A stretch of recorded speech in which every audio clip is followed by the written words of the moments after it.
북한이 발칵 뒤집혔습니다. 1년 전 고려항공 승무원 한 명이 베이징에서 사라졌습니다. 고려항공 우수 승무원으로 뽑히기도 했던 이 여성은 도대체 왜 모든 걸 버리고 도망쳤을까요? 그녀가 하늘 위에서 목격한 것은 상상을 초월했습니다. 달러 뭉치를 가득 실은 가방, 울면서 끌려가는 20살 소녀들, 그리고 기내에서 숨을 거둔 영양실조 환자들. 오늘은 그 누구도 말하지 못했던 고려항공의 진실과 하늘 위에서 벌어지는 북한 권력층의 민낯을 목숨 걸고 탈북한 전직 승무원이 직접 폭로합니다. 이 이야기 꼭 끝까지 들어주셨으면 좋겠습니다. 그리고 이 영상이 더 많은 분들께 전달될 수 있도록 구독과 좋아요 부탁드립니다. 안녕하세요. 저는 박미란이라고 합니다. 1년 전 저는 목숨을 걸고 이곳 대한민국으로 왔습니다. 고려항공 승무원이었던 제가 왜 모든 걸 버리고 탈출했는지 오늘 그 이야기를 하려고 합니다. 2022년 겨울이었습니다. 평양에 첫눈이 내리던 날, 저는 외국어학원 기숙사 창가에 서 있었어요. 손에 든 편지 한 통. 고려항공 승무원 최종 합격 통지서였습니다. 믿을 수가 없었어요. 전국에서 200명이 지원했는데 단 8명만 뽑는다고 했거든요. 서류 심사, 면접, 신체 검사, 정치 성분 조사. 6개월이나 걸렸어요. 제가 합격할 수 있었던 건 아버지 덕분이었습니다. 돌아가신 아버지는 고려항공 정비사셨어요. 제가 10살 때 항공기 정비 중 사고로 세상을 떠나셨죠. 그 뒤로 어머니는 혼자서 저와 오빠를 키우셨습니다. 식료품 공장에서 하루 12시간씩 일하시면서요. 오빠는 고등학교만 졸업하고 평성기계공장에 배치받았어요. 대학은 엄두도 못 냈죠. 하지만 저는 운이 좋았습니다. 중학교 때부터 중국어에 재능을 보였거든요. 선생님이 외국어 학원을 추천해 주셨고 4년을 열심히 공부했어요. 3개월 후, 저는 평양순환공항 승무원 훈련소에 들어갔습니다. 첫날부터 훈련은 혹독했어요. 걷는 법, 말하는 법, 웃는 법. 하나하나 배웠습니다. 어깨는 펴고 고개는 15도 각도로, 미소는 자연스럽게. 하루 8시간씩 활주로를 걸으며 자세를 교정받았어요. 응급처치도 배웠습니다. 심폐소생술, 산소마스크 사용법, 비상탈출 요령. 중국어와 러시아어 회화는 제가 가장 자신 있는 과목이었어요. 그런데 마지막 과목이 조금 이상했습니다. 당과 수령님을 위한 특별 임무 수행. 교관 선생님이 구체적으로 설명하지 않으셨어요. 그냥 이렇게만 말씀하시더군요. 때때로 특별한 비행에 투입될 수 있으니 보고 들은 것을 절대 말하지 마시오. 저는 고개를 끄덕였지만 무슨 뜻인지 이해하지 못했습니다. 그때는 몰랐어요. 그게 어떤 의미인지. 1년간의 훈련이 끝나고 드디어 첫 비행을 하게 되었습니다. 평양에서 베이징으로 가는 노선이었어요. 아침 9시에 비행기가 이륙했습니다. 창밖으로 평양이 점점 작아졌어요. 대동강과 주체사상탑이 보였고 압록강을 지나 중국 땅이 펼쳐졌습니다. 그때 제 마음이 어땠는지 아세요? 정말 꿈을 꾸는 것 같았어요. 기숙사 친구들은 다 공장에 배치받았거든요. 순이는 방직 공장에, 명숙이는 식료품 공장에 갔죠. 하지만 저는 비행기를 타고 하늘을 날고 있었습니다. 중국에 가고 세계를 보고 있었어요. 첫 월급을 받던 날이 생각납니다. 북한 돈 20만 원이었어요. 일반 노동자 월급의 10배였죠. 저는 그날 바로 집으로 달려갔습니다. 대성구역 우리 집, 작은 2층 집이었어요. 어머니가 문을 열어주셨습니다. 공장 일로 거칠어진 손으로 저를 꼭 안아주셨죠. 제가 월급 봉투를 드리자 어머니 눈에 눈물이 고였어요. 어머니는 한참 동안 말씀이 없으셨습니다. 그러다가 이렇게 말씀하셨죠. 우리 딸 다 컸구나. 저는 어머니께 말씀드렸습니다. 엄마, 우리 아버지 자랑스러워 하실 거예요. 그날 저녁 오빠네 가족이 평성에서 왔어요. 5살 난 조카 철민이가 눈을 반짝이며 물었습니다. 고모, 비행기 탔어요? 저는 웃으며 대답했어요. 응, 고모가 하늘 날았어. 조카는 신기하다는 듯 박수를 쳤습니다. 가족이 둘러앉아 저녁을 먹었어요. 옥수수밥에 배추김치, 된장국이 전부였지만 행복했습니다. 정말 행복했어요. 이게 제가 원했던 삶이었습니다. 한 해 동안 저는 열심히 일했습니다. 평양과 베이징을 일주일에 2번 오갔고 가끔 블라디보스토크나 상하이도 갔어요.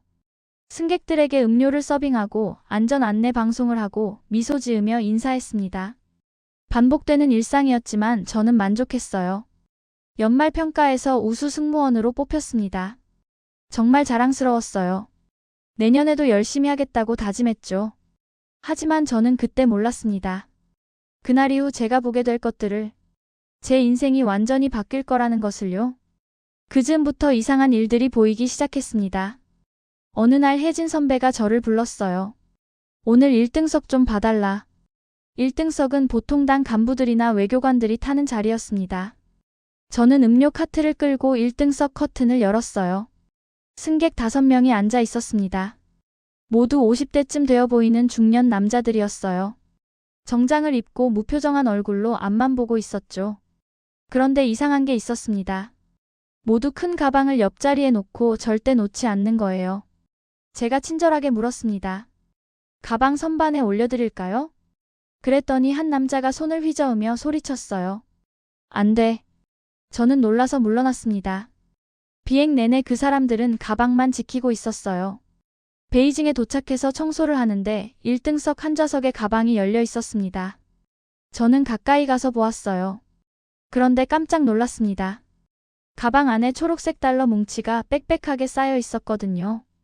그때 혜진 선배가 달려오셨어요. 제 팔을 잡고 끌어냈습니다.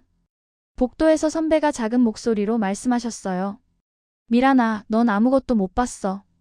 외화벌이 일꾼들이니까 우리가 볼 일 아니야. 보고도 못 본 척해야 오래 산다.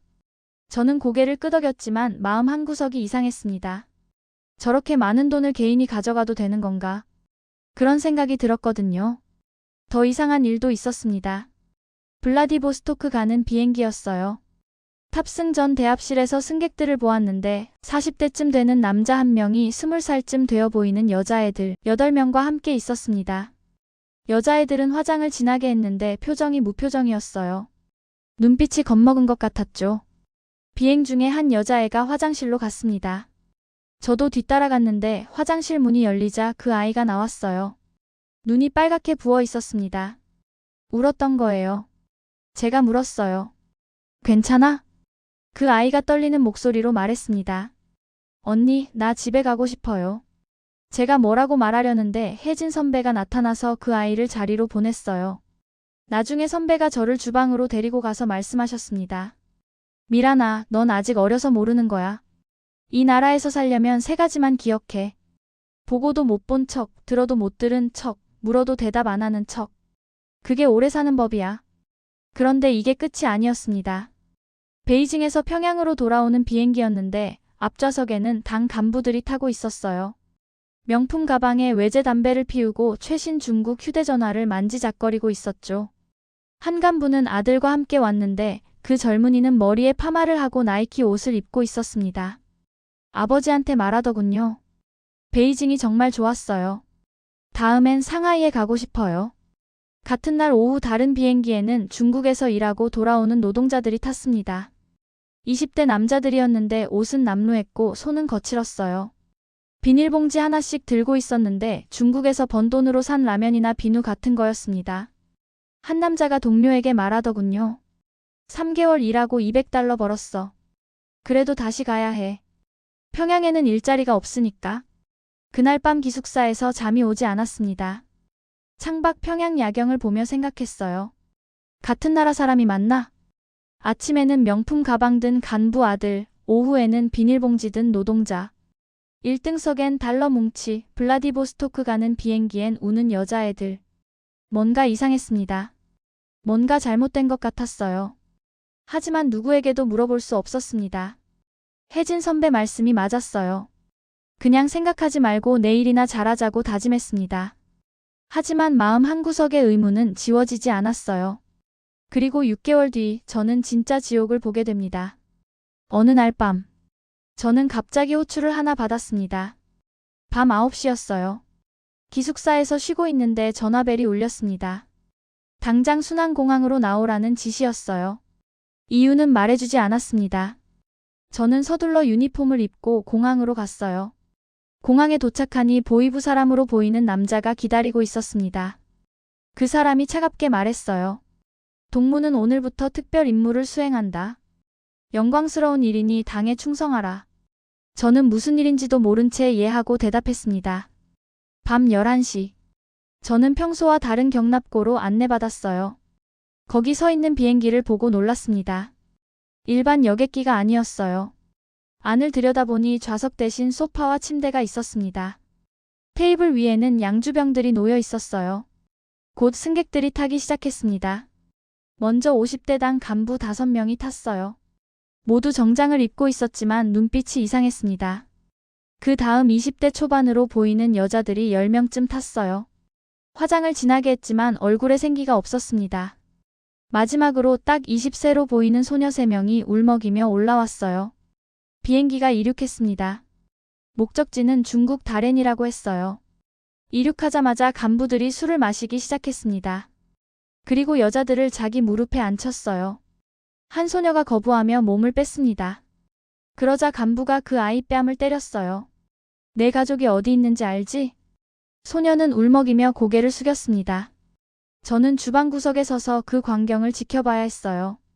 소녀들이 하나둘씩 침대가 있는 칸으로 끌려갔습니다. 비명소리가 들렸어요. 저는 귀를 막고 싶었지만 그럴 수도 없었습니다. 그때 한 간부가 저를 봤어요. 그 사람이 제 손목을 잡았습니다. 저는 너무 놀라서 몸이 얼어붙었어요. 그 순간 혜진 선배가 나타나 저 대신 그 간부한테 끌려갔습니다. 선배는 제게 눈빛으로 말했어요. 가만히 있으라고. 3일 뒤 평양으로 돌아왔습니다. 공항에 내리자마자 저희는 일주일 동안 격리되었어요. 보위부 사람들이 와서 조사했습니다. 본 것을 말하면 정치범 수용소에 간다. 협박했어요. 저희는 혈서를 써야 했습니다. 비밀을 절대 지키겠다는 서약서였어요. 일주일 뒤 풀려났는데 혜진 선배가 보이지 않았습니다. 물어봤더니 다른 승무원이 작은 목소리로 말했어요. 지방으로 쫓겨났대. 나중에 들으니 함경도 어느 탄광 마을로 보내졌다고 했습니다. 그날 밤부터 악몽이 시작되었어요. 매일 밤 그 소녀들 얼굴이 보였습니다. 울면서 저를 보는 눈빛들. 저는 아무것도 하지 못했어요. 그냥 서서 지켜만 봤습니다. 그때 깨달았어요. 훈련소에서 배웠던 특별 임무 수행이 이런 거였구나. 당과 수령님을 위한 특별 임무. 그건 간부들의 범죄를 눈 감아주고 입 다물고 있으라는 뜻이었습니다. 저는 그날 이후 완전히 달라졌어요.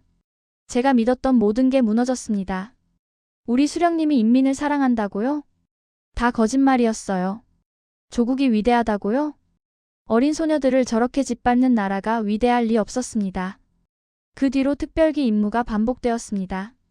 2~3달에 한 번씩 밤에 호출을 받았어요. 이제는 알아버렸습니다. 이게 바로 기쁨조 수송이구나. 당 간부들이 젊은 여자들을 데리고 중국이나 러시아로 가는 비행기였어요. 저는 그때마다 승무원으로 투입되었습니다. 매번 똑같은 광경이었어요.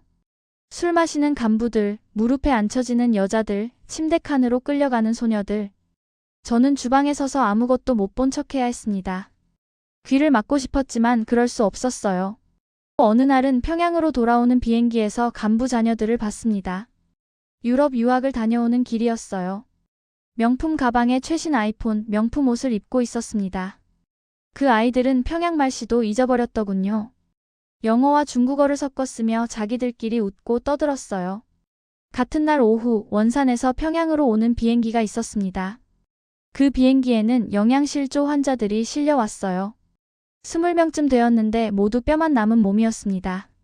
함경도 쪽에서 굶어서 쓰러진 사람들을 평양병원으로 후송하는 거였어요. 기내에서 2명이 숨졌습니다. 저는 그 시신들을 담요로 덮어야 했어요. 제 믿음은 완전히 무너졌습니다. 우리 수령님이 인민을 사랑한다고요? 다 거짓말이었어요. 간부들은 명품과 마약과 달러로 배를 불리는데 인민들은 굶어 죽어가고 있었습니다. 그 중에서도 잊을 수 없는 얼굴이 있습니다. 청진에서 온 20살 소녀였어요. 그 아이가 특별기에 탔습니다. 다른 아이들과 달리 화장도 안 하고 있었어요. 겁에 질린 얼굴로 구석에 웅크리고 있더군요. 제가 물 한 잔을 건네자 그 아이가 작은 목소리로 말했습니다. 언니, 우리 엄마 아파요. 약 살 돈이 없어서 제가 여기 왔어요. 나 여기 오기 싫었어요. 저는 아무 말도 할 수 없었어요. 그냥 고개만 끄덕였습니다. 그 아이를 3개월 뒤 다시 못 봤어요. 다른 승무원에게 물어보니 작은 목소리로 대답하더군요. 목매 죽었대. 저는 그 말을 듣고 화장실로 뛰어가 울었습니다. 그날부터 매일 밤 악몽을 꿨어요. 그 청진 소녀가 제 꿈에 나타났습니다. 언니, 날 안 도와줬어요? 제 대답은 항상 똑같았어요. 미안해, 나도 어쩔 수 없었어. 하지만 그게 변명이라는 걸 알았습니다. 저는 살기 위해 침묵했던 거예요. 그해 겨울, 저는 더 이상 견딜 수 없었습니다. 거울을 볼 때마다 제 얼굴이 싫었어요. 승무원 유니폼을 입을 때마다 구역질이 났습니다. 매일 아침 일어날 때마다 생각했어요. 이렇게 사는 게 맞나? 어머니와 오빠 생각을 했습니다. 제가 보내는 돈으로 우리 가족이 살아갔어요. 조카 철민이도 제가 사준 옷을 입고 있었습니다. 하지만 그게 다 더러운 돈이었어요. 소녀들의 눈물과 비명으로 번 돈이었습니다. 밤마다 제 자신에게 물었어요. 넌 대체 뭐가 되고 싶은 거야? 이대로 평생 살 거야? 그 해가 끝나갈 무렵 마지막 계기가 찾아왔습니다. 또다시 특별기 호출을 받았어요. 그날 밤 순안공항에 갔더니 평소와 똑같은 광경이었습니다. 당 간부들, 20대 여자들, 그리고 어린 소녀들. 그런데 이번에는 더 어린 아이가 있었어요. 19살쯤 되어 보였습니다. 그 아이는 내내 울고 있었어요. 화장도 제대로 안 되어 있었습니다. 교복 같은 옷을 입고 있었어요. 분명 학교에서 곧바로 끌려온 것 같았습니다. 비행기가 이륙했어요. 한 간부가 그 19살 아이 옆에 앉았습니다. 술을 따라 아이 입에 들이밀었어요. 오늘 어른 돼야지. 아이가 고개를 돌렸습니다. 싫어요. 저 집에 가고 싶어요. 간부가 웃으며 말했어요. 집에 가려면 말 잘 들어야지. 그 순간 제 안에서 뭔가 터졌습니다. 더 이상 참을 수 없었어요. 이건 사람이 할 짓이 아니었습니다. 아무리 당 간부라도, 아무리 권력이 있어도 이건 절대 용서받을 수 없는 일이었어요. 주방으로 뛰어가서 울었습니다. 제 자신이 너무 비겁했어요. 누군가의 딸이고 누군가의 동생이었어요. 그런데 저는 또 아무것도 하지 못하고 있었습니다. 그날 밤 기숙사로 돌아와 거울을 봤어요. 거울 속 제 얼굴이 낯설었습니다. 26살 박미란. 고려항공 승무원. 공범자. 비겁한 인간. 결심했습니다. 나도 언젠가 저 아이들처럼 될 수 있어. 아니면 평생 이런 걸 보며 살아야 해. 차라리 죽는 게 낫겠다. 도망가자. 탈출하자. 그날부터 준비를 시작했습니다. 베이징 비행을 갈 때마다 중국 돈을 조금씩 빼돌렸어요. 승객들이 놓고 간 잔돈, 환전하고 남은 돈, 기내식 정산하고 남은 돈. 2달 동안 1,000달러를 모았습니다.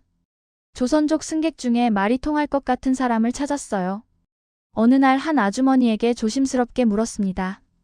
혹시 베이징에서 탈북자를 도와주는 사람 아세요? 아주머니가 놀란 눈으로 저를 봤어요.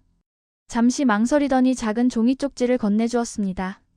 전화번호가 적혀 있었어요. 중국 지도를 외웠습니다. 베이징에서 상하이까지, 상하이에서 국경까지. 인터넷은 못 썼지만 도서관에서 몰래 중국 지도책을 봤어요. 가장 힘든 건 가족이었습니다. 어머니와 오빠에게 말할 수 없었어요. 연좌제 때문이었습니다. 제가 탈출하면 우리 가족은 처벌받을 게 분명했어요. 하지만 말하지 않을 수도 없었습니다. 그냥 사라지는 건 너무 잔인했어요. 집으로 갔습니다. 어머니께 말씀드렸어요. 엄마, 나 다음 주 베이징 가요. 어머니가 대답하셨습니다. 그래, 미란아, 조심해서 다녀와. 저는 어머니를 꼭 안았어요. 어머니 등을 쓰다듬으며 속으로 말했습니다. 엄마, 정말 죄송해요. 나 돌아오지 못할 수도 있어요. 오빠네 집에도 들렀습니다. 조카 철민이가 달려왔어요. 고모. 저는 철민이를 안아 올렸습니다. 철민아, 고모가 선물 사줄게. 뭐 갖고 싶어? 철민이가 대답했어요. 고모, 나 장난감 비행기 갖고 싶어요. 집으로 돌아오는 길에 대동강을 걸었습니다. 어릴 적 아버지와 산책하던 길이었어요. 주체 사상탑이 보였습니다. 평양 거리가 보였어요. 제가 태어나고 자란 곳이었습니다. 눈물이 났어요. 하지만 돌아설 수 없었습니다. 이 나라에서는 더 이상 살 수 없었어요. 진실을 보고도 침묵하며 사는 것은 죽은 목숨이나 마찬가지였습니다. 2025년 1월 15일. 평양에서 베이징으로 가는 마지막 비행. 제 인생이 완전히 바뀔 날이었습니다. 아침 9시. 평양에서 베이징으로 가는 마지막 비행이었어요. 기내에서 손이 떨렸습니다. 승객들 얼굴을 하나하나 눈에 담았어요. 창밖으로 보이는 대동강, 주최사 상탑, 평양거리. 마지막 일지도 몰랐습니다. 마침내 베이징 공항에 도착했어요. 보위부 감시원 2명이 늘 그랬듯 저희를 따라다녔습니다. 세관 업무를 보고 호텔로 갔어요. 감시원들과 함께 저녁 식사를 했습니다. 평소처럼 행동했어요. 웃고 떠들었습니다. 아무 문제도 없는 척했어요. 밤 10시 제 방으로 돌아왔습니다. 감시원들 방은 복도 끝이었어요. 저는 침대에 누워 1시간을 기다렸습니다. 심장이 터질 것 같았어요. 화장실 간다고 방문을 열었습니다. 복도는 조용했어요. 저는 화장실 반대편 비상구 쪽으로 걸었습니다. 천천히 소리 나지 않게. 비상구 문을 열었어요.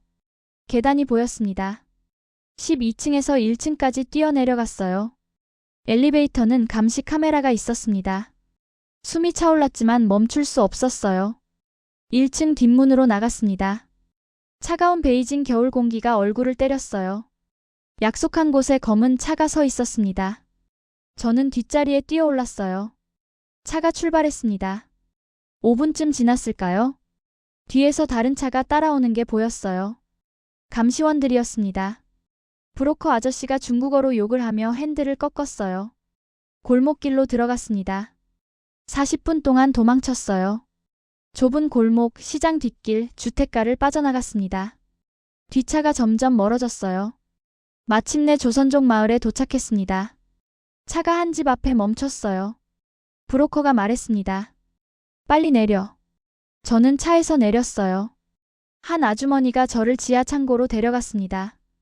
2평도 안 되는 좁은 공간이었어요. 낡은 이불 한 장이 전부였습니다. 아주머니가 속삭였어요. 절대 밖에 나가면 안 돼. 낮엔 숨어 있어. 화장실도 밤에만 가. 알았지? 저는 고개를 끄덕였습니다. 문이 닫혔어요. 어둠 속에 혼자 남았습니다. 벽에 기대어 앉았어요. 온몸이 떨렸습니다. 추위 때문만은 아니었어요. 이제 끝이야. 돌아갈 수 없어. 엄마, 오빠, 철민아. 미안해. 눈물이 쏟아졌습니다. 소리내서 울 수도 없었어요. 입을 막고 울었습니다. 제 인생이 완전히 바뀌었어요. 이제 저는 탈북자였습니다.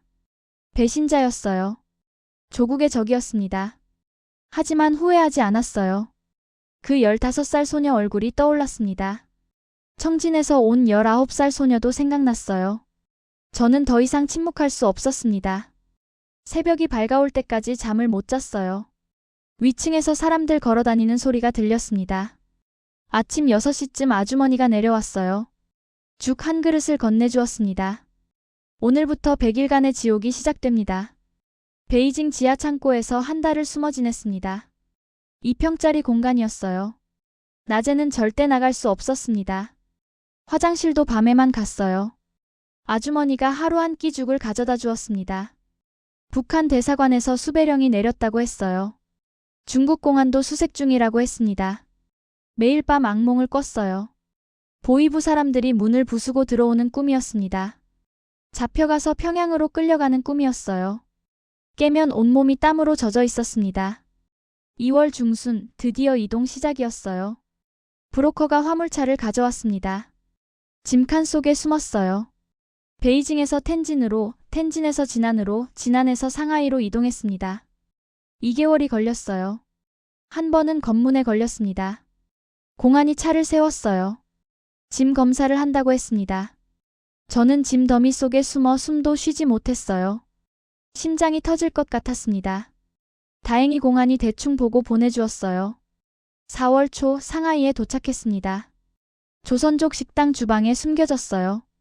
낮에는 설거지하고 야채 다듬고 청소했습니다. 하루 12시간 일했어요. 임금은 없었습니다. 밥만 먹을 수 있었어요. 밤에는 식당 창고에서 잤습니다. 어느 날 몰래 중국 휴대전화를 빌렸어요. 북한 방송을 찾아봤습니다. 손이 떨렸어요. 화면에 어머니가 나왔습니다.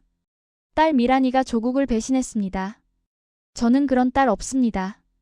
어머니는 울면서 발표문을 읽고 계셨어요. 그날 밤 식당 주방 칼을 들었습니다. 손목에 댔어요.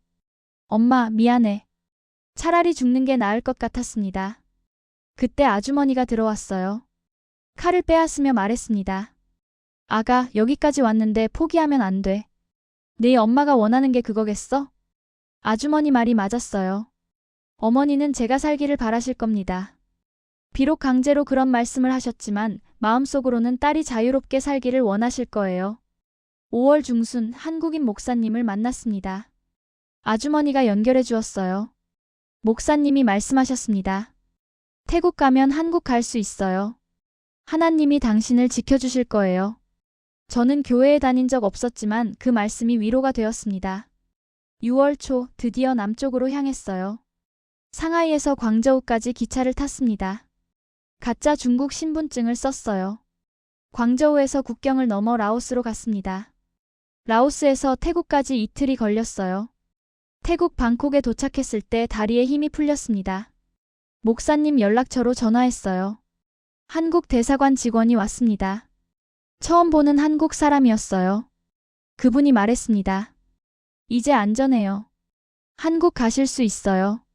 그 말을 듣는 순간 주저앉아 울었어요. 100일이 넘는 시간이었습니다. 지옥 같은 100일이었어요. 죽을 고비를 여러 번 넘겼습니다.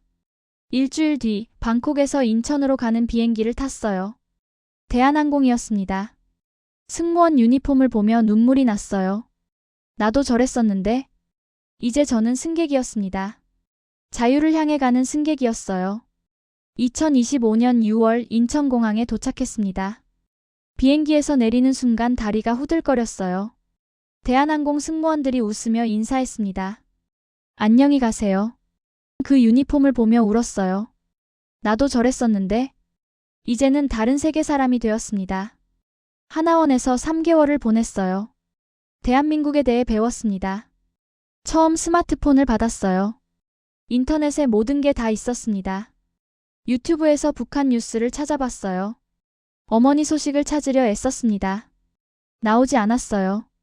3개월 후에 하나원을 나와 인천에 있는 작은 원룸에 들어갔습니다. 정부 지원금으로 마련한 집이었어요. 방 하나, 부엌 하나. 하지만 제 집이었습니다. 자유로운 제 공간이었어요. 김포공항 면세점에 취직했습니다. 중국어를 할 수 있어서 가능했어요. 매일 비행기가 뜨고 내리는 걸 봤습니다. 복잡한 심경이었어요. 저도 저렇게 하늘을 날았었는데 이제는 땅에서 일하고 있었습니다. 탈북민 모임에서 소식을 들었어요. 어머니는 지방 공장으로 쫓겨났다고 했습니다. 오빠네 가족도 평성에서 시골로 내려갔다고 했어요. 제 친구 승무원 2명도 보이부 조사를 받고 지방으로 갔다고 했습니다. 모두 저 때문이었어요. 밤마다 죄책감에 시달렸습니다. 내가 도망쳐서 우리 가족이 고생하고 있구나. 엄마, 오빠, 철민아. 정말 미안해. 2025년 가을 탈북민 유튜브 채널에서 증언을 시작했습니다. 더 이상 침묵할 수 없었어요. 카메라 앞에 앉아 말했습니다. 저는 고려항공 승무원이었습니다. 그곳에서 저는 지옥을 봤습니다. 20살 소녀들이 강제로 끌려가 당 간부들 성놀이개가 되는 걸 봤습니다. 제재받는다는 나라에서 간부들은 명품과 달러와 마약을 실어날랐습니다. 같은 비행기에 유학 가는 간부 자녀와 굶어 죽어가는 인민이 함께 탔습니다. 저는 목숨 걸고 진실을 알리러 왔습니다. 영상 마지막에 편지를 읽었어요. 어머니 정말 죄송합니다. 오빠, 조카들 미안해. 하지만 저는 더 이상 침묵할 수 없었습니다. 그 어린 소녀들의 얼굴을 잊을 수 없습니다. 저는 그 아이들을 지키지 못했습니다. 언젠가 통일이 되면 엄마를 꼭 다시 만나고 싶습니다. 그날까지 저는 여기서 진실을 말하겠습니다. 여러분, 이 자유가 얼마나 소중한지 아십니까? 저는 가족을 잃고 얻은 자유입니다. 처음엔 댓글이 무서웠어요. 거짓말 아니야? 과장하는 거 아니야? 하지만 더 많은 사람들이 응원해 주었습니다. 용기 내주셔서 감사합니다. 북한의 진실을 알려주셔서 감사해요. 당신의 증언이 세상을 바꿉니다. 그 말들이 저를 버티게 했어요. 점점 더 많은 사람들이 제 이야기를 들었습니다. 방송에도 나갔어요. 신문 인터뷰도 했습니다. 국회에서 증언할 기회도 있었어요. 처음엔 떨렸습니다. 카메라 앞에 서면 손이 떨렸어요. 하지만 점점 익숙해졌습니다. 이게 제가 해야 할 일이라고 믿었거든요. 그러던 어느 날 이상한 전화가 왔습니다. 박미란 씨, 당신 가족 어떻게 되는지 알죠? 조용히 사세요. 북한에서 보낸 협박 전화였어요. 경찰에 신고했습니다. 하지만 두려웠어요. 혹시 정말 제 가족에게 해를 끼치면 어떡하지? 탈북민 선배들이 말했습니다. 미란아, 그게 그들의 수법이야. 겁먹게 만들려는 거지. 우리가 침묵하면 그들이 이기는 거야. 맞는 말이었어요. 저는 더 큰 목소리로 증언했습니다. 더 많은 인터뷰를 했어요. 더 많은 사람들에게 진실을 알렸습니다. 협박 전화는 계속 왔지만 저는 멈추지 않았어요. 지금은 2026년 2월입니다. 탈북한 지 1년이 조금 지났어요. 여전히 면세점에서 일하고 있습니다. 중국인 손님들이 오면 제가 응대해요. 그때마다 생각합니다. 나도 한때 저 비행기를 탔었는데 이제는 여기서 그들을 맞이하고 있구나. 주말이면 김포공항 전망대에 갑니다. 비행기가 이륙하는 걸 봐요. 하늘 높이 날아오르는 비행기를 보며 생각합니다. 언젠가 저 비행기를 타고 평양에 갈 수 있을까? 통일이 되면 어머니를 만날 수 있을까? 외롭습니다. 여전히 가족이 보고 싶어요. 고향이 그립습니다. 밤마다 꿈에 어머니가 나타나요. 미란아, 잘 지내니? 꿈에서 대답합니다. 네, 엄마, 잘 지내요. 걱정 마세요. 하지만 후회하지 않아요. 매일 아침 일어나 자유롭게 숨 쉴 수 있습니다. 보고 싶은 것 보고 듣고 싶은 것 들을 수 있어요. 말하고 싶은 것 말할 수 있습니다. 이것이 제가 선택한 삶입니다. 자유를 선택한 한 사람의 이야기입니다. 여러분께 말하고 싶습니다. 자유는 공짜가 아니에요. 누군가는 목숨을 걸고 얻은 겁니다. 누군가는 가족을 잃고 얻은 겁니다. 당연하게 여기지 마세요. 소중하게 지켜주세요. 그리고 북한에 아직 남아있는 사람들을 기억해주세요. 그 어린 소녀들을 기억해주세요.